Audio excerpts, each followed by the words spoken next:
So it seems to me that one of the most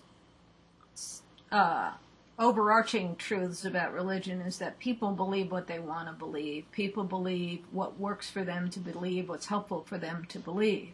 Not what's actually true. Would it be helpful? Well, I would say that's true of consciousness in general. I mean, it's particularly true in religion, maybe, but I would say a lot of us believe things. It's true in politics. It's true in everything. People believe what they want to believe because they feel good. It feels good to say America is the best country in the world. Who wouldn't want their country to be the best in the world? In fact, you may discover that people pretty much everywhere think their country is the best in the world. Well, more than 99% of those countries, it's wrong, Well, it's wrong in one sense, but it's right in another sense. It's right in it being a useful, helpful idea for people to do the things that need to be done. Well, like invading Iraq because we're great and everyone else is what? I mean, I I'm not saying it works across the board for everything, but generally, I think people believe things that are helpful for them to believe, and not necessarily what's true. I mean, truth. People like the idea of truth. That's one of the things that they believe, that they love truth. Right. But they don't really love truth. That's right. It's not this unconditional love. No,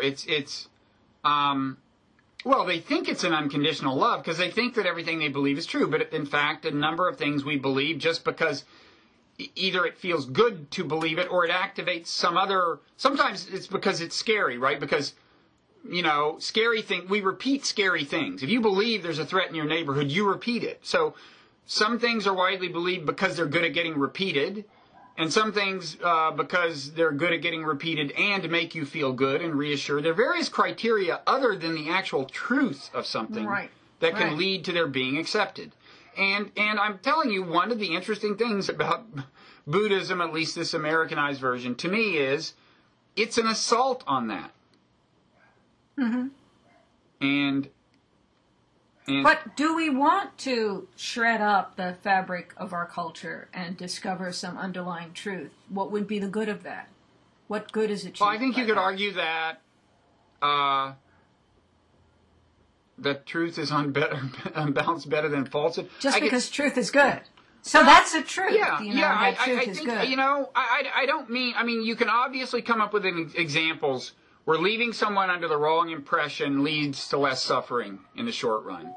But, if you ask me, would human life, society be better off if people would shed the kind of egocentric cognitive and perceptual biases that were built into us by natural selection? I think so.